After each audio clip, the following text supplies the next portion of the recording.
leaving me to pick off stragglers one by one, praying they'd last until spring. They hadn't. Hi guys, welcome back to my channel, or welcome if you are new here. It's lovely to have you. Today we are reviewing ACOTAR, A Court of Thorn and Roses by Sarah J Maas. Look how bright this front cover is. I think I read this book about a year ago and then I reread parts of it to film this review today because I do have some strong thoughts and opinions on this book. This is a book that is very highly hyped. Highly hyped. I like that phrase.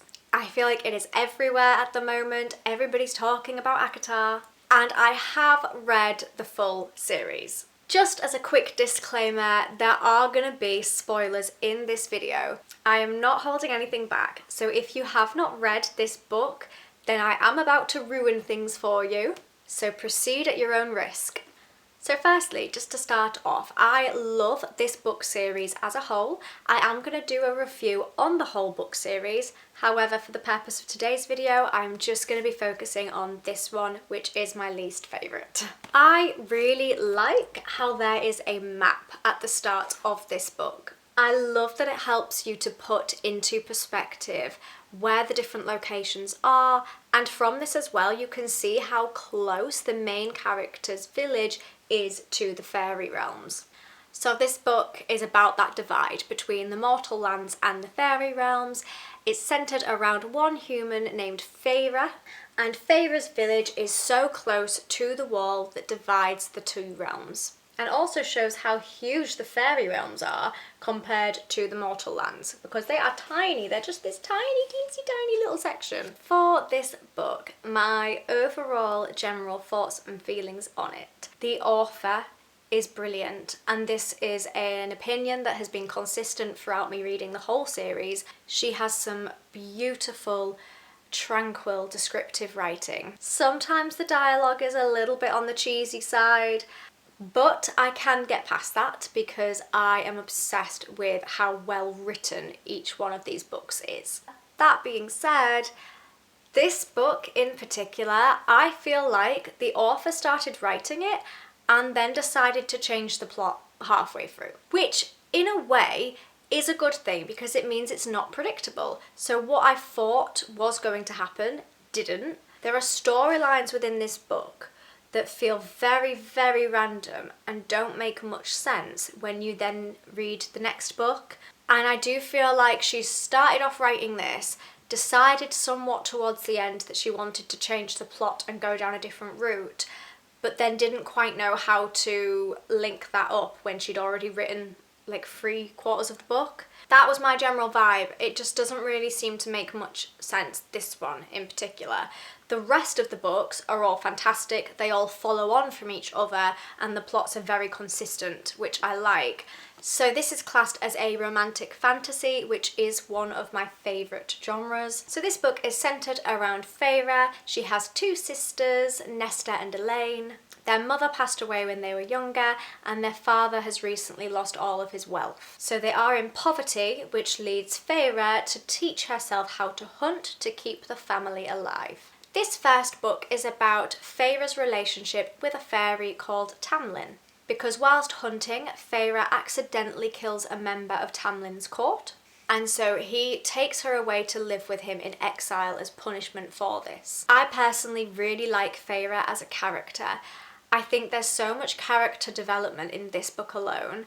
I think she starts off being a really strong character already, but that just continues to develop. I think sometimes it's difficult to get character growth and development when the character already starts off as strong. Normally a lot of authors will create a very weak character or a very vulnerable character, and then continuously throughout the book that person will gain strength. It's normally a lot harder to do that with a character that is already very strong at the start, but I do feel like Sarah J Maas has done that brilliantly. My opinion on Feyre does not change throughout any of the books in the series. She's likeable, she is easy to read from her viewpoint and her perspective, and I like her personality.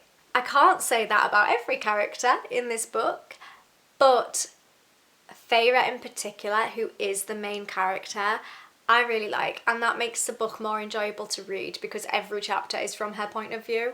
I also really love the court system in this book and how there are different solar and seasonal courts.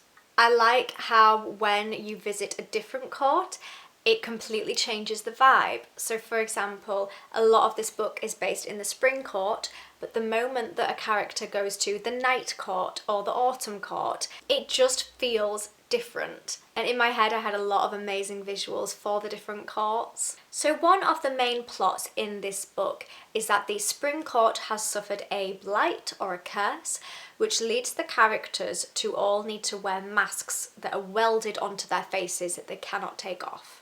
I'm going to be honest and say that I thought that that plot was stupid. This may be harsh, but I'm just being honest. I just feel like if there was going to be a curse or a blight that takes over the land, I just feel like the consequences of that or the side effects should have been a lot different than just having to wear a mask on your face. To me, that plot, it just didn't sit right. It just didn't make much sense, and I feel like it could have been done differently. I like the idea of there being a curse that everybody in that court is affected by. I just don't think the curse should be the whole mask situation. To me, that's just a bit weird. Also, I would like to apologise that there's a teensy tiny bit of the book missing. It turns out that my house rabbit likes reading books as well, or eating them rather. One thing that I don't understand as well about I suppose the fan base who read ACOTAR, I don't understand the hatred for Tamlin. Everybody seems to hate him. And I remember I have read the whole series and I still don't understand the hatred for Tamlin. He gives Feyre everything. He takes her out of poverty. He makes sure her family is safe and healthy. He teaches her how to read. He provides her with painting supplies that she could never afford when she was in poverty so that she can do something she enjoys. I do understand that he does have a few anger issues. However, I don't feel like the hatred towards him that everybody has is justified. I was reading it and thinking, am I missing something here? Am I supposed to hate him more than I do? If anybody could let me know why we are supposed to not like Tamlin, that would be great. I really like that this book introduces the King of Highburn, which is very important for the future books in the series. And I feel like the author trickled in enough information about that. So it wasn't overbearing, that wasn't the whole focus of this book, but it provided just enough information to make the other books that much more impactful. I also like the storyline with Amarantha and the trials under the mountain that Feyre has to do. I particularly liked the one where the task requires her to read, but she is unable to do so because she struggles with reading. And I like that she got the sensations from Rhysand to know which one was the right answer. I like that there was enough information about Rhysand provided in this book, but again, he wasn't the whole focus of this storyline. He is actually my favourite character throughout the whole book series. I love Rhysand. Some people love him, some people hate him, so take with that what you will. I understood the storyline where Tamlin has a curse that he needs to break, and he needs to get a human who detests fairies and hates them to fall in love with him. So I do understand that upon discovering that information, Feyre would feel like she'd been used because he had a purpose behind their love. He had a motive. I still don't think that Tamlin is as evil as everybody paints him out to be.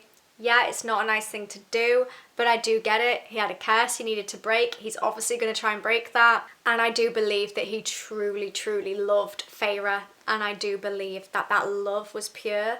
And even though he had a motive behind forming that love with her, I do believe it was real. I think that Feyre's experience of not only completing the trials, but also living in like that cell outside of the trials, I think all of that was really well written. And I also think that it is very clear here that Rhys is trying to keep Feyre alive. In this book, he is painted out to be an evil character. So at this point we're thinking, if he's really that evil, why is he trying to keep her alive? Why is he supporting her through the trials? He also made sure that Feyre wasn't murdered when she provided Claire Beddore's name instead. Rhys could quite clearly identify who Feyre was, but he made sure that it was actually Claire that was murdered, not Feyre, so therefore he kept her alive then too. And he also strikes a bargain with her where she has to live with him for 1 week every month, so he's got that continuous contact with her. So why would he do all of that if he wanted her dead and if he was really pure and evil? There's more layers to him. I don't get the purpose of making Rhys drug Feyre and prancing her around these parties in skimpy clothing. That doesn't make sense when you read the rest of the series. That just doesn't seem to add anything to any of the characters or any of the storylines. I don't really get it. I suppose maybe because Rhys is, you know, working with Amarantha under the mountain. He is like her second in command. So I suppose maybe it was an order by her, or he did it to show his loyalty to Amarantha.